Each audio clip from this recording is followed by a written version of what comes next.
as well.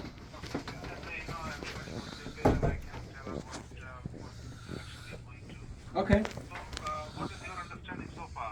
Okay, so where we're at is last week Tuesday.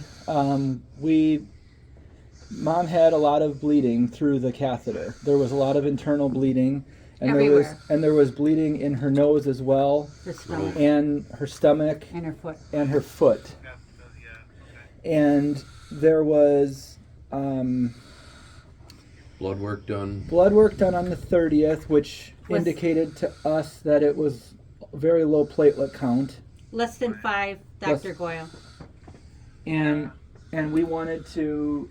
We had talked about the extent of injury, basically with the internal bleeding and things that were where we were at that point. Throughout the rest of the week, she'd met with a lot of family, and she had shown additional signs of degrading, where she had more petechia, more bruising, a variety of pain in different areas. But over the weekend, she was able to verbalize just like normal, and then everything Saturday as well. She was conscious, alert. Really, we felt was On the upswing. pretty well Saturday. Bleeding seemed to stop in The bleeding had stopped in the catheter, so there was. She has an clean. active UTI, Dr. Goyle, and they did a culture and sensitivity on it, and they started her on Macrobid. And 24 hours later, the bleeding was like totally subsided in the urine. But then she did have more bouts of bleeding in between there. It would come and go, but not as much as it was initially. So then on Saturday night into Sunday, the staff at Sunrise on third shift had observed seizure activity around 5 a.m.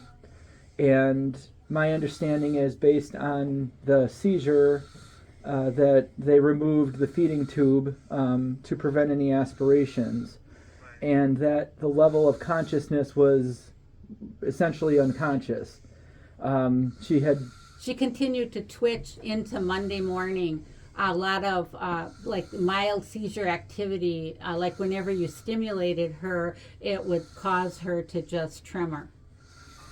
So we had talked with the on-call hospice nurse, Sue, on Sunday, and requested to put morphine on standby and have it available on site in case we needed that, because the pupils were not dilating on Saturday or on Sunday, and she was not verbalizing anything. And so at 8:30 p.m. Sunday, we, as well as the RN on site, as well as the RN from hospice, unanimously agreed that her breathing, she She had tracheal secretions, Dr. Goyle, and had deep coughing, which made it looked like it made it very painful for her.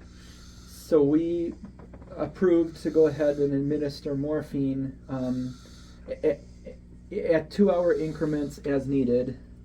And there was additional medication that you probably know about, Ativan and something else for the... Atropine for the secretions, because they got pretty thick. I mean, she was having trouble with them. And then after that,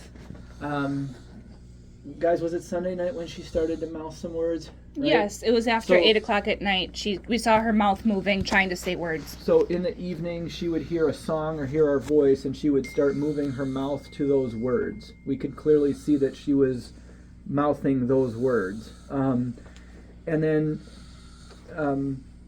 what are we at now? Tuesday? So Monday morning, she was showing additional signs of verbalizing. She was trying to speak more, very minimally, but she was Also her color. articulating things.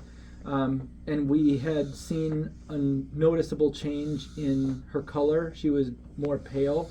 Her extremities were cool to the touch, but her body temperature was, as far as we could tell, still at 99, which has been pretty consistent since Sunday. She was 99.4 this morning. Yeah, and 99.4 as of this morning. So today, well, so then later yesterday as well, Monday, she had even gotten more words out to us, and A lot of family members came up. Many- a lot of stimulation. many family members were up throughout the day yesterday. Very stimulating for her, and we decided as a family to let her get rest at about 7 p.m. last night. She actually several times she had said that she can hear everything that's going on, and She she could was answering verbalize. questions. She could verbalize if she was in pain. We would ask her, "Are you in pain?" and she would tell us yes or no.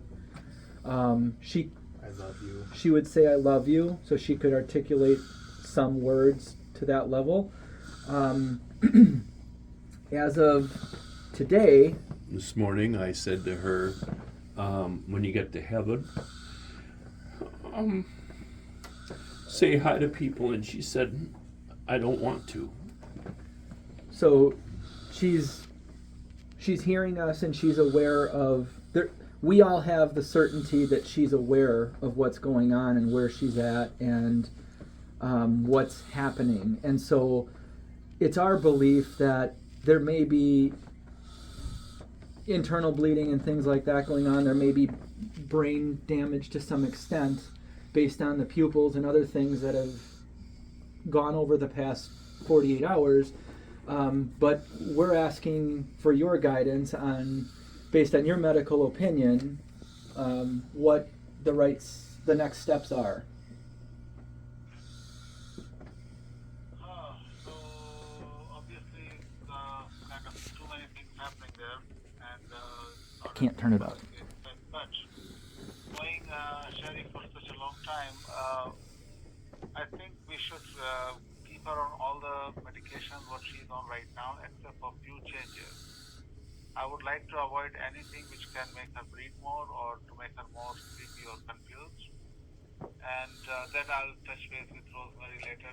We can, I can talk to her about all the medications she's on currently. I would like to put her on something for seizures instead of the valproic acid what she's on right now, especially with the. Okay, did you want to, Dr. Goyle, did you want to change that from the lorazepam and the diazepam? Okay, No, those are fine. I just want to change the valproic acid, the Depakote. okay. I don't think she's gotten that. They've held all of her meds. You can't see that in her MAR, but Okay. everything is held until, except for the comfort meds. Okay. Because I couldn't see it, and I talked to the DON about that, yeah. So I think that would be probably the best way to go. But tube feeding is an issue which, if the family is okay, I'm okay to continue that, because if she's not going to get the tube feeding, then I would not like her to get the Lantus, because They're not giving She's her not getting any insulin. Okay, good. Okay. Sorry. So that's because when I look at the med list, I don't see which ones are on hold or which ones are active. So which makes sense. I was talking to Rosemary earlier today, and what pretty much she told me that the problem with this with thrombocytopenia, the platelet count being so low, is that she will always be very high risk having spontaneous bleeding. Any time it can happen. Mm-hmm. And the platelets being less than 5 is such a high risk of having bleeding in the brain or pretty much anywhere for that matter. And I think the best option would be to just keep her comfortable and keep only on the comfort meds right now she's on. Even if we restart the tube feeding or anything, it probably won't make her any, it won't improve her any quality or quantity of life. Okay, and my understanding from what Rosemary had explained to us is the risk of aspirations is very high, right? Absolutely.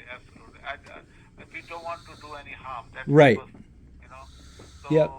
looking at the whole picture, I believe that is the right way to do. Okay. Keep her comfortable and let her not suffer anymore. Okay. I would hate to have her anything kind of do any harm to her. Okay.